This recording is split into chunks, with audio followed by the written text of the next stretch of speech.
こんにちは、さゆりです。今回はサイゼリヤについて話します。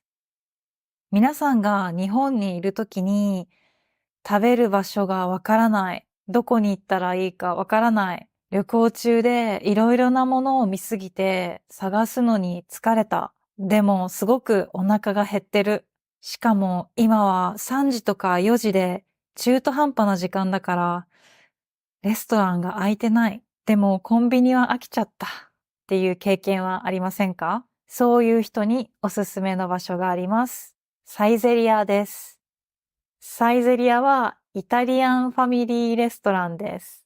日本全国にたくさんあります。1000店舗以上あります。海外にも出店しています。中国、台湾、香港、シンガポールにもあります。サイゼリヤの特徴はリーズナブルで美味しいことです。実は私はあまりサイゼリヤに行ったことがありませんでした。理由は私が住んでいる四国にはサイゼリヤがなかったんです。でも2023年にやっと四国にもサイゼリヤがオープンしました。サイゼリヤに並んで待っている人がたくさんいてびっくりしました。行列ができていました。やっと四国にサイゼリヤができたということで、サイゼリヤに行ってきました。どんなメニューがあるか気になりますよね。皆さんはレストランに行く前にネットでメニューを見ますか？それともお店に行ってからメニューを見ますか？私はレストランに行く前にメニューを見るタイプです。しかも私は今までサイゼリヤに行ったことがなかったので、よくメニューを調べてから行きました。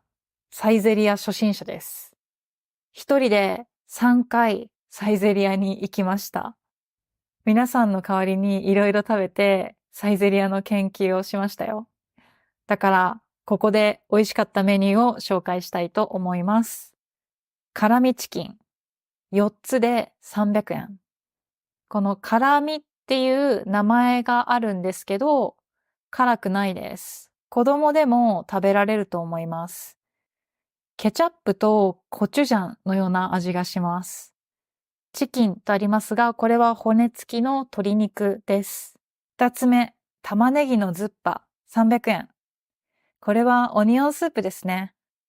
オニオンスープの上にバケットとチーズが乗っています。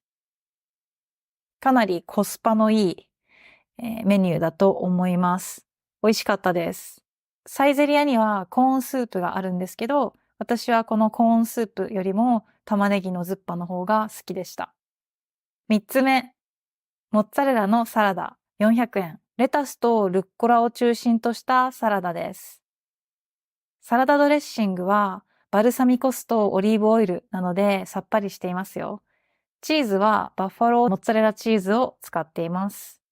四つ目、マルゲリータ400円。これはトマトソースにモッツァレラチーズを乗せたピザです。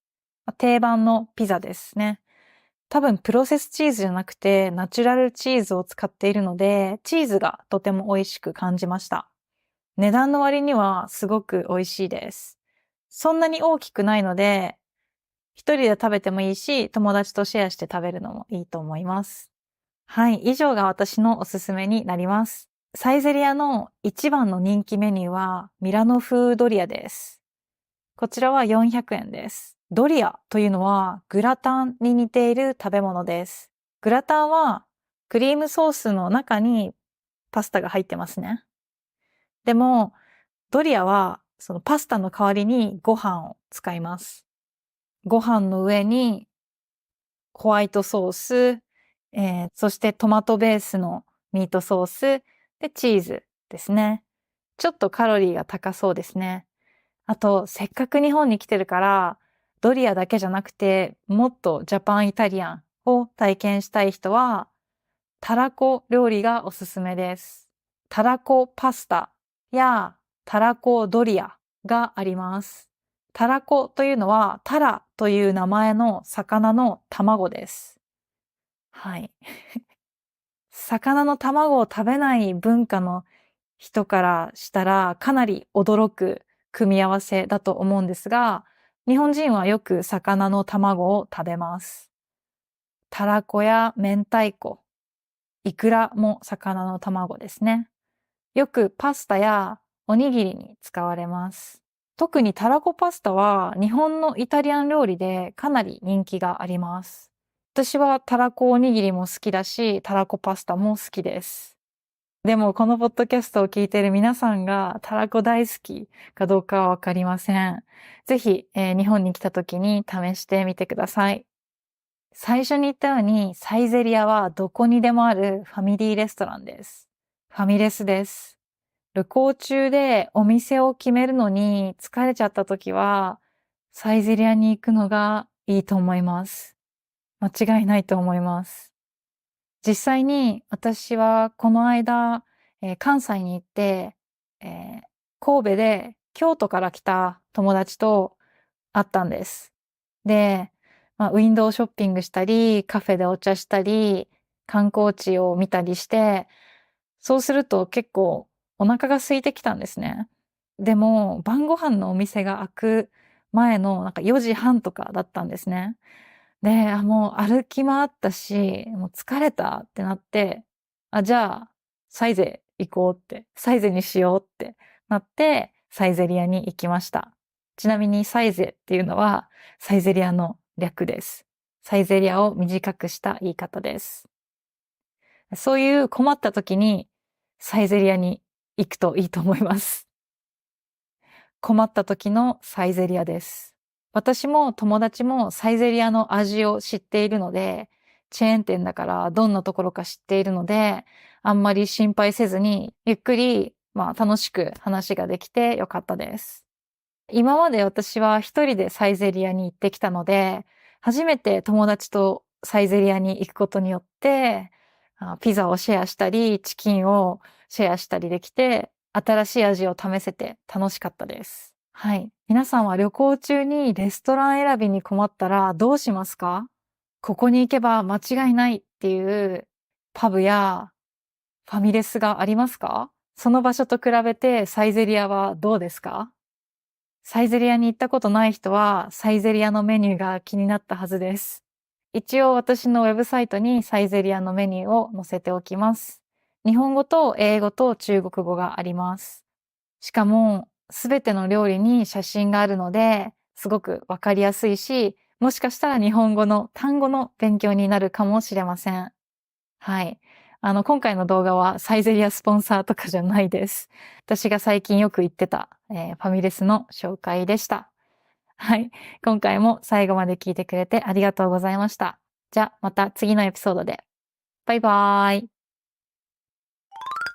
私のウェブサイトの紹介をします。無料コンテンツの紹介。記事には広告なしで無料でアクセスできます。その記事のページ内にはオーディオ、単語、会話の話題が含まれています。この会話の話題セクションは日本語のチューターや日本人の友達と会話練習をするときにぴったりです。最適です。実際に私のオンラインレッスンでもこの毎週のエピソードについて話し合うことがあります。記事の内容や学んだことを実際に使ってみると、その言葉や表現が知っているだけではなくて自分のものになりますよね。だからぜひ使ってみてください。もう一度言います。ここまで紹介したのはすべて無料です。次に、有料会員のシルバーペンギンさん以上になると、ビデオポッドキャストにアクセスできます。ビデオポッドキャストはこのような感じで、話して私の表情と、あといろんな画像や単語のアシストがあるので、もっと深い理解をすることができます。